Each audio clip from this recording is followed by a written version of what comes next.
Mtazamaji wa Ayoma Media, tayari tumeingia ndani ya uwanja wa Moulay Hassan hapa Rabat, Morocco kwa ajili ya kuja kushuhudia mchezo wa fainali ya michuano ya AFCON kwa vijana chini ya umri wa miaka 17 ambapo Serengeti Boys, timu kutoka kule Tanzania, inashuka dimbani leo hii dhidi ya Senegal, na hivi ndivyo ambavyo uwanja wa Moulay Hassan hapa Rabat unavyoonekana, mazingira yake na mandhari kwa ndani, pitch inavyoonekana. Lakini kwa sasa tunashuhudia nyota wa Senegal, vijana hawa wakiwa wanafanya pitch filling hapa katika uwanja huu wa Moulay Hassan hapa Rabat, na hiki ndicho ambacho kinaendelea muda huu. Baadhi ya mashabiki pia kwa uchache wakiwa wameanza kuingia katika uwanja huu, lakini pia wadau mbalimbali wa soka ambao wamekuja kutazama fainali hii leo hii hapa Rabat, Morocco. Naitwa Zaina Muhammad, endelea kutazama kile ambacho kinaendelea hapa katika uwanja huu wa Moulay Hassan hapa Rabat.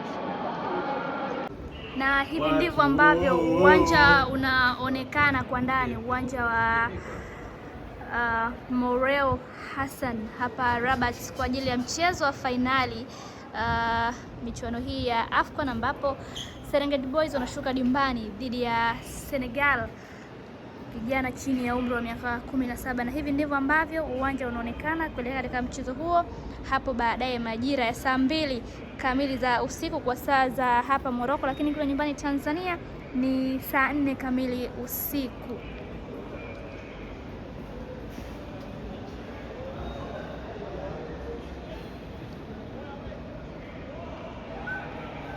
Isso é melhor.